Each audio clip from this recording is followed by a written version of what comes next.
Jadi kalau zikir itu sudah kuat dalam diri kita, ya sudah menghadirkan esensi zikir dalam diri kita, yang dilihat semuanya itu semua anugerah Allah Subhanahu wa taala. Jadi saat dia gembira itu dia bersyukur, dan saat dia sedang mengalami duka dia bersabar. Semua sama sebagai ibadah. Semakin kenal, semakin dekat, semakin mudah. Kadang belum minta sudah diberi. Ada yang orang belum berucap, Allah sudah berikan. Sehingga ketika menghadapi masalah yang sama, ringan, bukan gak punya masalah, akan dihadapi, diringankan oleh Allah. Masalah yang sama, ini sampai ribut, adu argumentasi. Orang ini cuma senyum selesai. Kenalkan kepada Allah, nanti biarkan janji yang disampaikan oleh lisan Rasulullah itu terjadi. Pengen level tertinggi itu butuh perjuangan. Latihan dulu, kan? Menguras fisik, energi, tenaga, biaya, hasilnya indah. Tapi ada jalan cepat untuk mendapatkan itu. Nih aksesnya, bangun kepada Allah.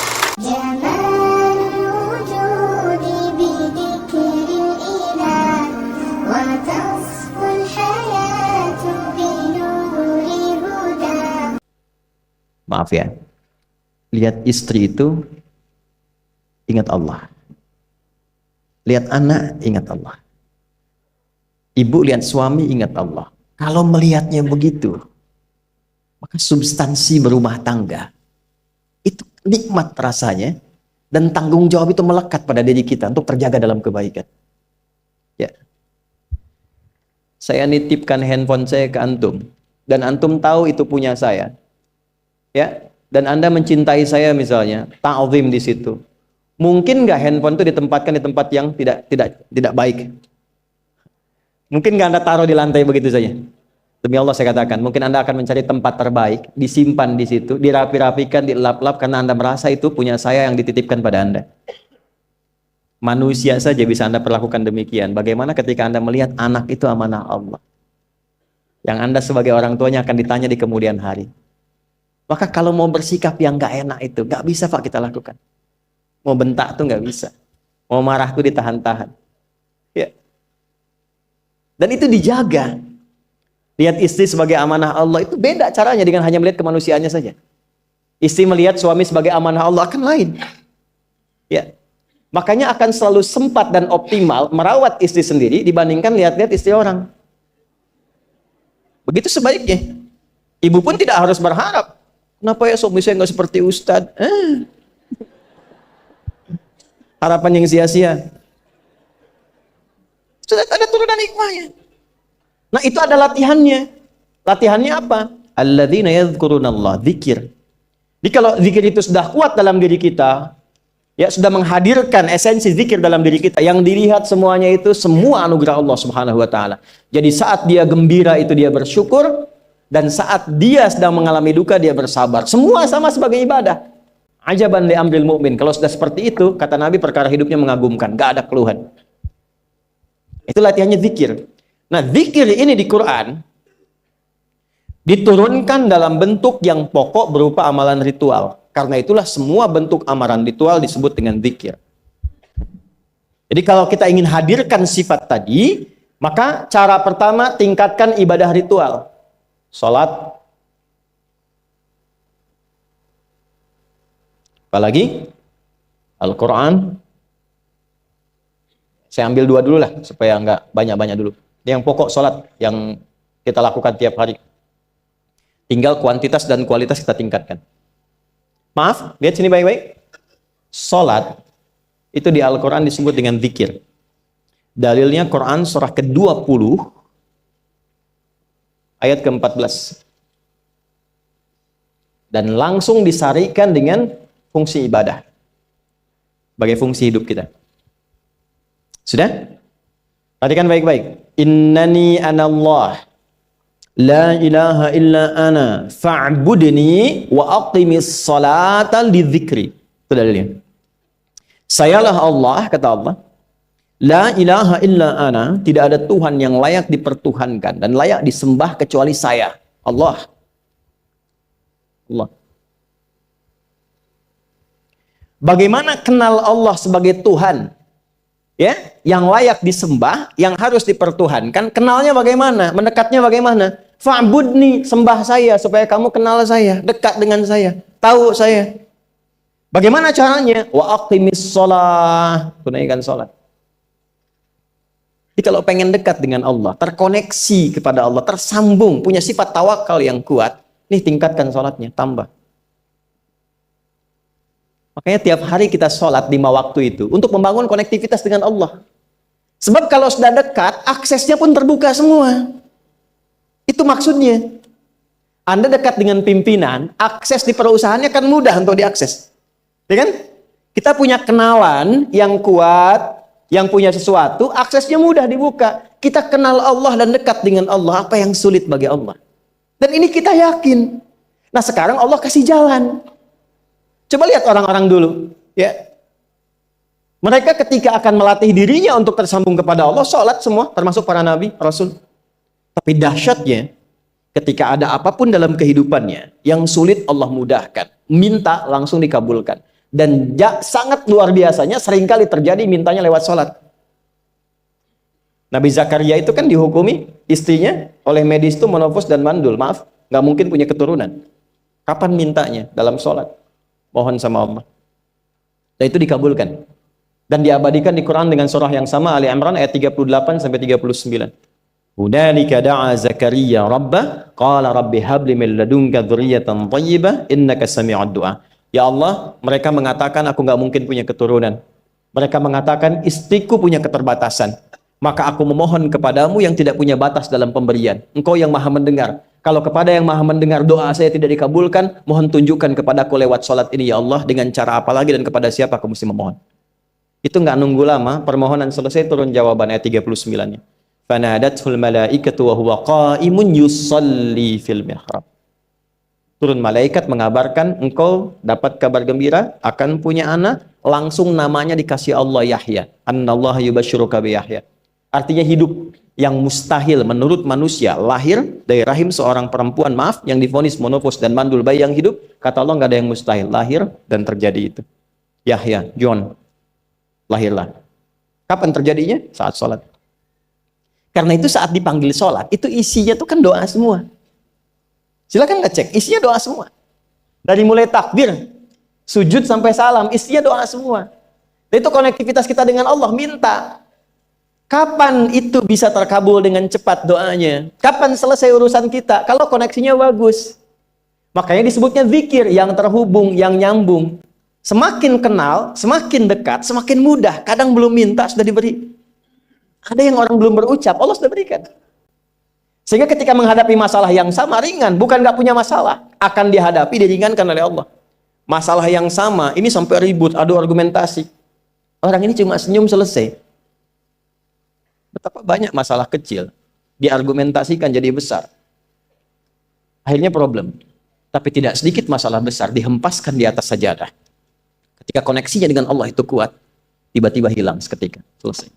Makanya Nabi Yakub kalau punya masalah, yang beliau lakukan apa? Dia bentangkan sajadahnya, dia sholat, dia mohon kepada Allah.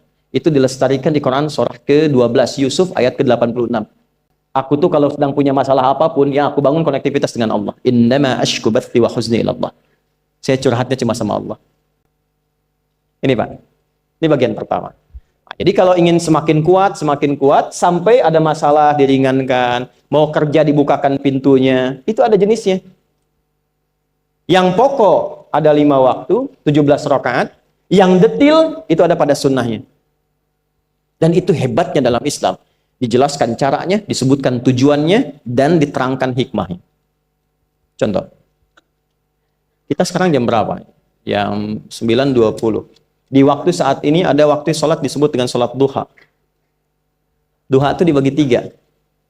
Ada awal duha, penguat zikir, pengganti seluruh bagian zikir di tubuh kita, yang disebut dengan syuruk.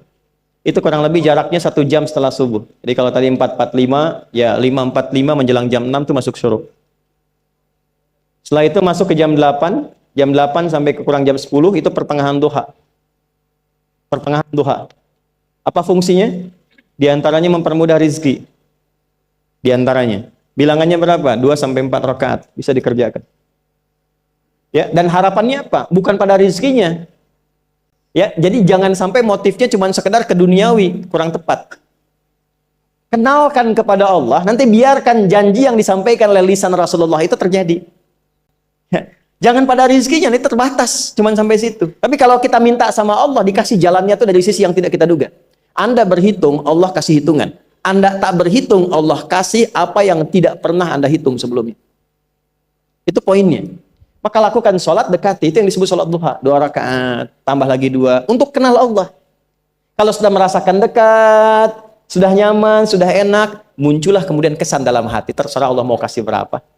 Yang penting sudah enak, sudah damai. Di titik itulah kemudian Allah limpahkan dari apa yang nggak pernah kita duga sebelumnya.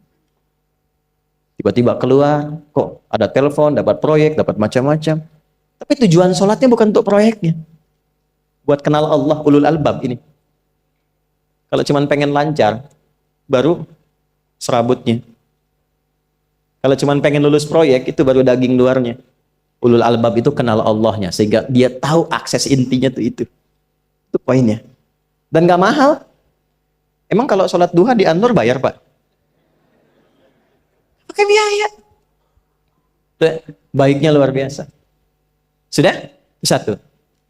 Kalau mau lagi misalnya, ini yang paling dahsyat nih. Dibimbing kita sampai ke posisi terbaik di apapun itu. Jadi ayah terbaik, ibu terbaik.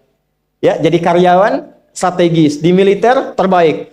Terbaik tuh gini, di tempat terbaik yang memuliakan tuh makom namanya.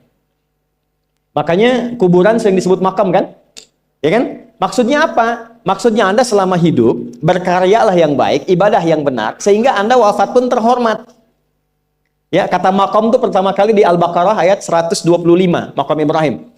Ya. Ketika Allah sampaikan dalam Al-Qur'an, didapatkan di situ makom Ibrahim, wa idz ja'alna al-baita matsabatan lin-nasi wa amna wattakhidhu min maqami Ibrahim. Makanya kalau kita tawaf, itu dari mulai Hajar Aswad kan sampingnya dekat sekitar 5 meter ada makom Ibrahim kan? Itu tapak kaki pertama beliau meninggikan pondasi Ka'bah, dan di situ diabadikan kemuliaannya sampai beliau wafat. Dikenal sampai sekarang. Ya, setelah sekian abad. Jadi kalau kita ingin terhormat dan masih dikenang sampai kapanpun, itu makom namanya. Tapi ada cara yang lebih hebat. Anda di posisi itu, lawan pun mengakui memang Anda yang pantas ada di situ. Itu namanya makom mahmuda. Makom mahmuda. Siapa yang bikin urutan 100 tokoh paling berpengaruh di dunia? Siapa? Saya tanya, yang nulis siapa namanya? 100.000? 200.000? Dia mencari langsung di Google tuh. Lambat mas, waktu habis. Michael Chart. Dia yang nulis, maaf ya. Urutan pertamanya siapa? Muhammad SAW. Yang nulis itu muslim atau bukan? Kok bisa tergerak hatinya untuk menempatkan seorang nabi muslim di tempat pertama? Saya tanya begini, kenal Abu Jahal nggak? Ya Allah, makin siang nih nggak fokus nih. Saya kira cuma di Bengkali saja yang kenal Abu Jahal, sini kenal juga. Baik, Abu Jahal itu, apakah orang ini tidak kenal Nabi? Orang ini tahu, kalau saya sebut orang ini berarti kurang bagus ya. Kalau saya sebut beliau berarti baik ya. Abu Bakar saya sebut beliau, Abu Jahal orang ini. Maksudnya Abu Jahal. Apakah orang ini tidak tahu kalau Nabi itu mulia? Nabi unggul. Nabi hebat kan? Jadi mengakui sebetulnya Nabi unggul.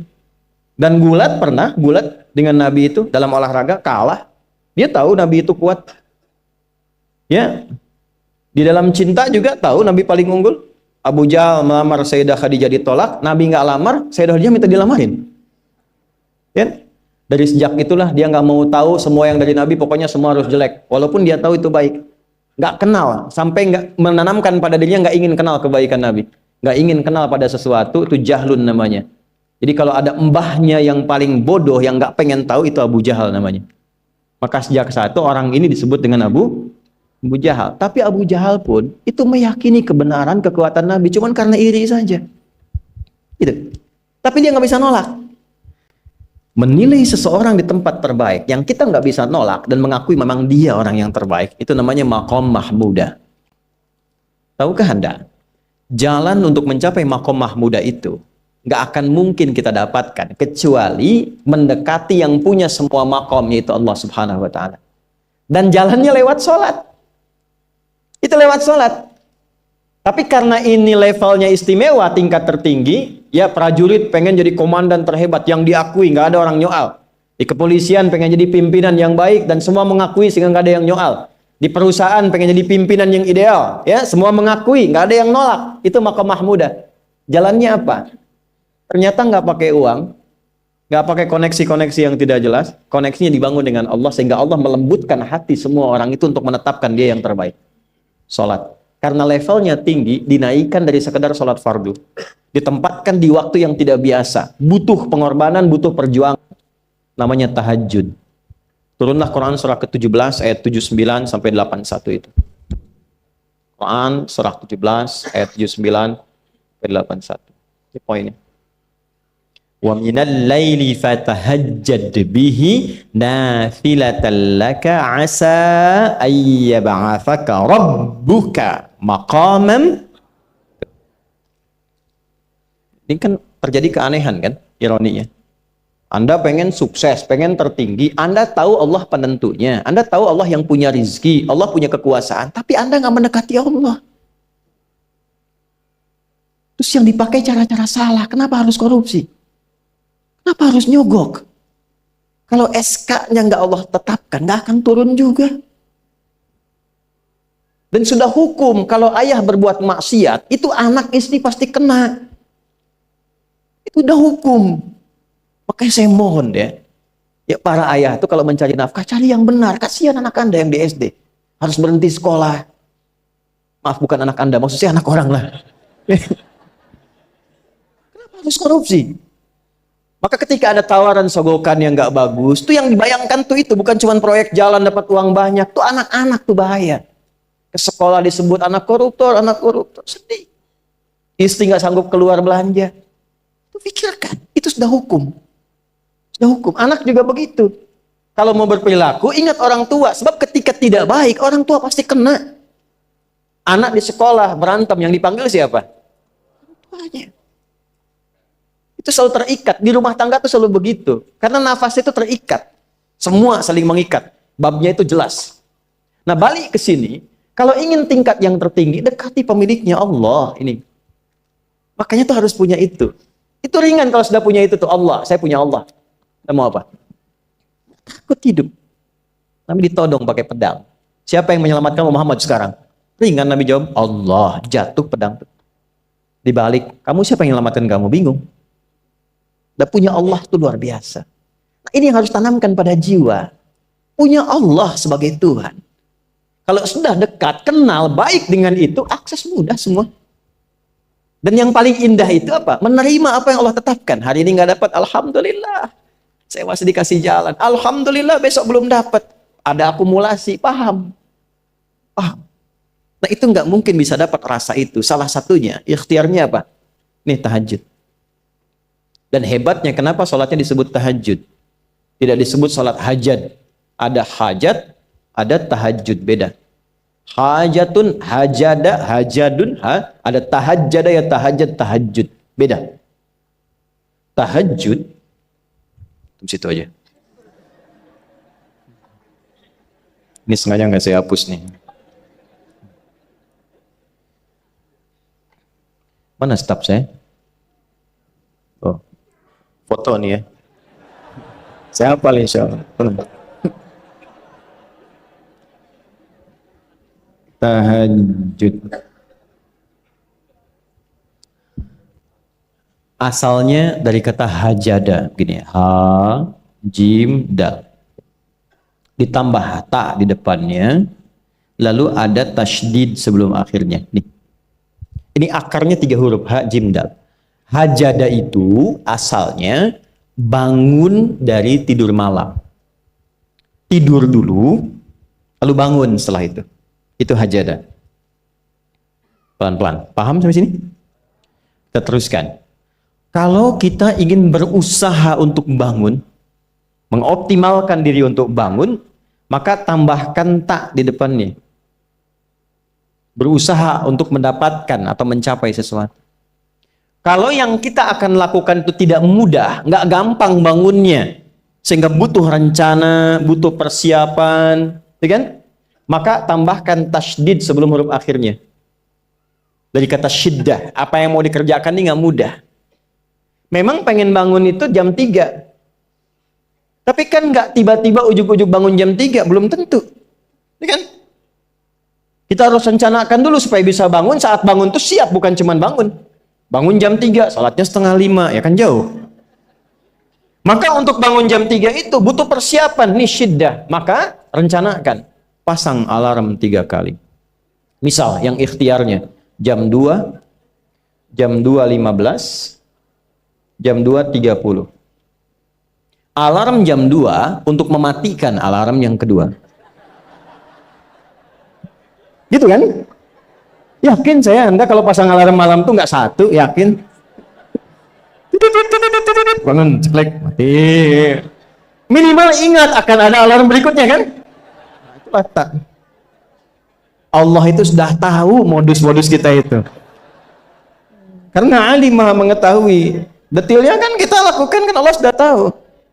Alarm yang kedua membangun kesadaran paripurna. Peringatan kedua. Kalau pengen bangun, enggak tertidur. Maka ketika sampai pada alarm ketiga, sudah sadar kita. Oh. Papa Bu, alhamdulillah. Lebih baik telat daripada enggak sama sekali. Bangun. Ini. Kalau kita tarik ke implementasi hidup, pengen level tertinggi itu butuh perjuangan. Latihan dulu, kan? Menguras fisik, energi, tenaga, biaya, hasilnya indah. Tapi ada jalan cepat untuk mendapatkan itu. Nih aksesnya bangun kepada Allah. Gitu. Kalau kita tingkatkan ini, itu luar biasa. Jadi itu. Jadi. Nah, kalau ini terus ditingkatkan, nanti membangun value yang terasa. Ada nilai-nilai yang terasakan, kita merasa lebih dekat dengan Allah. Yang biasanya tadi dipanggil azan baru ingat sekarang, baru selesai subuh udah ingat isya. Nanti isya bagaimana? Itu kan urutkan. Tapi tetap zuhur juga, zuhur, asar, maghrib, isya. Waktunya kenal jam berapa. Bahkan dipetakan, saya nanti akan ke sini, masjid yang terdekat di situ. Jadi lihat peta itu, ya lihat peta jalan, saya nggak sebut nama supaya nggak endorse. Itu lihat peta jalan. Itu dia petakan, saya akan sampai di situ jam berapa, durasinya berapa, masjidnya di mana. Kalau tertinggal di situ, di sini saya sholat Jumatnya. Sampai ke situ. Nah, value yang membuat kita semakin meningkat dekat dengan Allah, itu takwa namanya. Takwa. Disebutkan sebanyak 240 kali dalam Al-Quran. Nah, intinya itu ini nih. Jiwa takwanya. Kalau ini sudah ada, Allahu Akbar. Silahkan Anda keluarkan semua kata-kata takwa di Quran. Tidak ada kecuali yang indah semuanya. Quran surah 65. 65 itu babnya bab tolak. Surahnya At-Tolak. Tolak itu persoalan terbesar di rumah tangga. Nggak akan bisa terjadi yang demikian itu kalau ada takwa di dalamnya. Nyambung. Kalaupun mesti terjadi, itu spirit takwa mengarahkan pada yang terbaik. Makanya di ayat kedua di ujungnya, sampai ke ayat 3, apa yang terjadi? Di rumah tangga itu kan cuma 2 babnya. Satu masalah dari komunikasi, yang kedua materi.